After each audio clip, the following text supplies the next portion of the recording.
Hi friends, ఈరోజు మీకైతే కందగడ్డ పాశం ఎలా చేసుకోవాలో చూపిస్తున్నాను. ఫస్ట్ ఈ కందగడ్డల్ని మంచిగా కడిగి వీటిని నీళ్లు పోసి ఉడకబెట్టుకోవాలి. ఫస్ట్ ఇవి ఉడకబెట్టిన తర్వాత దీని మీదున్న పొట్టును తీసి దాన్ని స్మాష్ చేసుకోవాలి. ఉడికిన దాన్ని నేనైతే స్మాష్ చేసి పెట్టాను. చూడండి, ఇలా అవుతుంది. కందగడ్డ ఉడికిన తర్వాత దీన్ని స్మాష్ చేస్తే ఇలా అవుతుంది. తర్వాత నెక్స్ట్ ప్రాసెస్ ఏంటో చెప్తాను, చూడండి. పొయ్యి మీద అయితే ఆ కందగడ్డకు సరిపడాన్ని పాలు పోసుకున్నాను. నేను గిన్నెలో పాలును చక్కెర కలిపి వేడి చేస్తున్నాను. చూడండి, కందగడ్డ స్మాష్ చేసింది పాలల్లో వేసుకోవాలి. ఇలా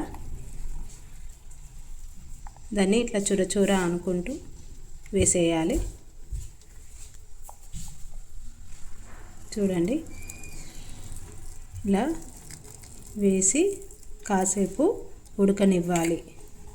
నేనైతే ఒక 4-5 గడ్డలు ఉడికించి ఇలా పాలల్లో వేసి ఉడికిస్తున్నాను. చూడండి,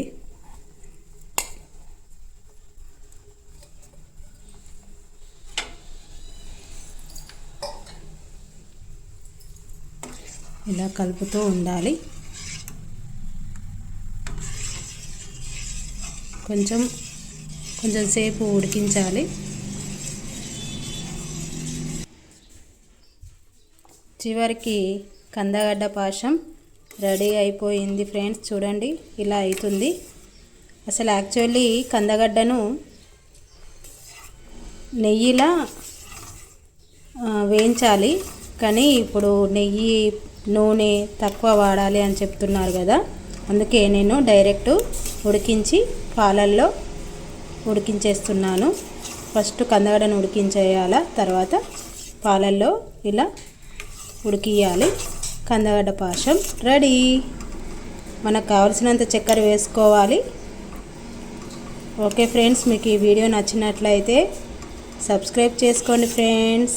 ఓకే, బాయ్ ఫ్రెండ్స్.